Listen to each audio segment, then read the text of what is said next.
இப்போ இன்னும் ஒரு கவுன்சிலர் கூட ஜெயிக்கல விஜய். ஜெயிச்ச பிறகு தான் பேசணும். ஆனா விஜய் கட்சிக்காரங்கள்ட்ட கேட்டா ஏற்கனவே கட்சி சார் அவங்கெல்லாம் விடுங்க சார். அவங்களெல்லாம் நம்ம பேச முடியாது சார். இல்ல ஏற்கனவே அவங்க கட்சி தொடங்குறதுக்கு முன்னாடி சில கவுன்சிலர்லாம் ஜெயிச்சிருக்கும். உள்ளாட்சி தேர்தல்ல விஜயனுடைய புகைப்படத்தை பயன்படுத்தி கொஞ்சம் இடங்கள்ல வெற்றி சார் பெற்றிருக்கும். உள்ளாட்சி தேர்தலே வேற சார். ம்ஹும். அது வந்து அந்த அந்த ஊர்ல இருக்கக்கூடிய ஜாதி பவரு ம். அதுதானே ஒழிய அந்த விஜய் முகத்துக்காக இல்லை அது.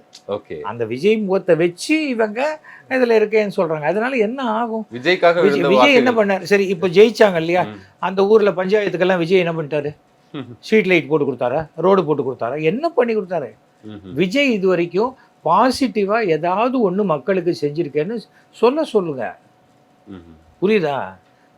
அப்பப்போ அவருடைய பிறந்த நாள் அன்னைக்கு சில உதவி திட்டங்கள் பண்றது, தன்னுடைய ரசிகர் மன்றம் மூலமாக ரத்த தானம் இந்த மாதிரியான விஷயங்கள்ல நான் ஈடுபடுறது. தான் என் பிறந்த நாளைக்கு தேங்காய் உடைக்கிறேன்.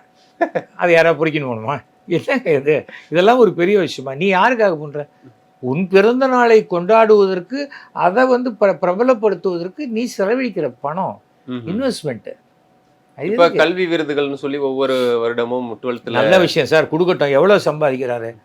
நான் என் சம்பாத்தியத்தில் 10% செலவழிக்கிறேன். அவர் செலவழிக்கிறாரு 10%. அவர் 150 கோடி ரூபா வாங்குறாருங்கிறீங்க இல்லையா? 200 கோடி கூட சொல்றாரு. 200 கோடி சொல்கிறார். அப்போ 20 கோடி செலவழிப்பாரா ஒரு வருஷத்துக்கு?